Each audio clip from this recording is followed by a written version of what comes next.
Assalamualaikum warahmatullahi wabarakatuh. Nama saya Muhammad Zaki bin Jamaluddin. Nombor matrik saya A2021028996. Saya daripada Diploma Program Reka Bentuk dan Pembangunan Permainan. Nama pensyarah saya Puan Atira Najwa binti Zakaria. Hari ini saya akan membentangkan serba sedikit berkenaan pola ayat dasar. Bahagian-bahagian ayat. Pendahuluan. Ayat ialah sekumpulan perkataan yang mempunyai susunan tertentu dan mengandungi maksud yang sempurna. Binaan ayat. Ayat yang sempurna mestilah mengandungi dua bahagian utama, iaitu subjek, benda dan predikat cerita. Ayat sama dengan subjek tambah predikat. Subjek ialah bahagian ayat yang diterangkan dan predikat ialah bahagian ayat yang menerangkan subjek. Contoh subjek dan predikat. Subjek, sekolah itu, Amirul, pelajar-pelajar itu dan Syamli. Predikat, ayat yang menerangkan subjek, sekolah Fatimah. Sekolah itu sekolah Fatimah. Dari Kedah. Dari Kedah berasalnya Amirul.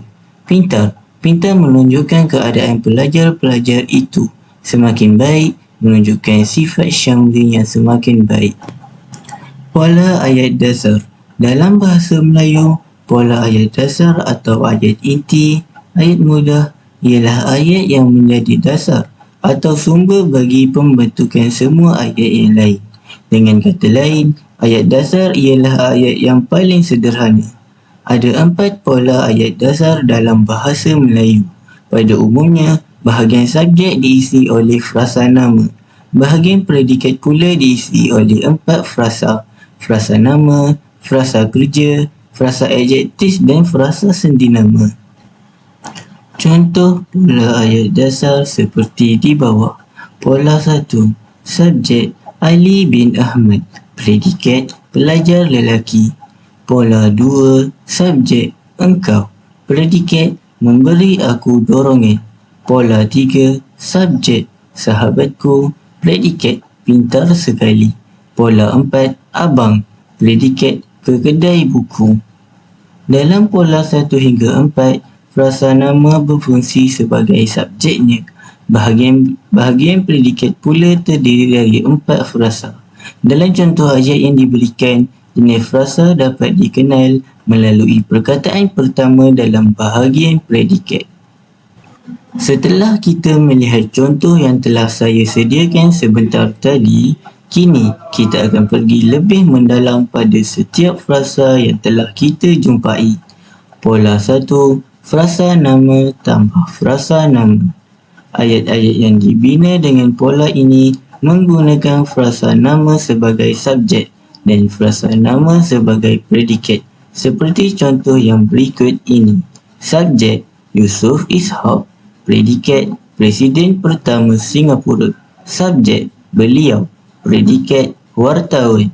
Subjek akhbar beliau. Predikat utusan Melayu. Subjek utusan Melayu. Predikat akhbar bahasa Melayu.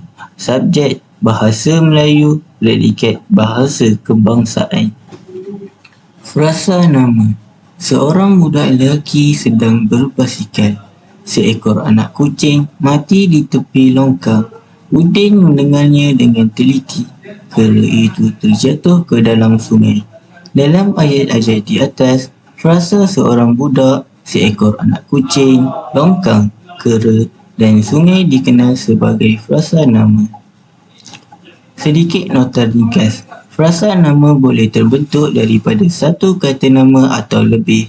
Contohnya, orang, rumah, orang Melayu, pokok kelapa dan sebagainya. Pola 2. Frasa nama tambah frasa kerja. Ayat-ayat yang dibina dengan pola ini menggunakan frasa nama sebagai subjek dan frasa kerja sebagai predikat. Seperti contoh di bawah. Subjek wartawan. Predikat menulis berita. Subjek ayah. Predikat membaca akhbar utusan Melayu. Subjek akhbar utusan Melayu. Predikat dibaca oleh orang ramai. Subjek Yusuf Ishak. Predikat menjadi Presiden pertama Singapura. Subjek Presiden Singapura. Predikat membaca Iqra. Pola 3. Frasa nama tambah frasa adjektif. Ayat-ayat yang menggunakan frasa nama sebagai subjek dan frasa adjektif sebagai predikat seperti contoh di bawah. Subjek Aidil, predikat sangat rajin. Subjek Guru Aidil, predikat sangat garang. Subjek Buku Adab Melayu, predikat mahal. Subjek Buku Projek Aidil, predikat tebal. Subjek Ilustrasi dalam buku projek ini, predikat cantik-cantik belaka.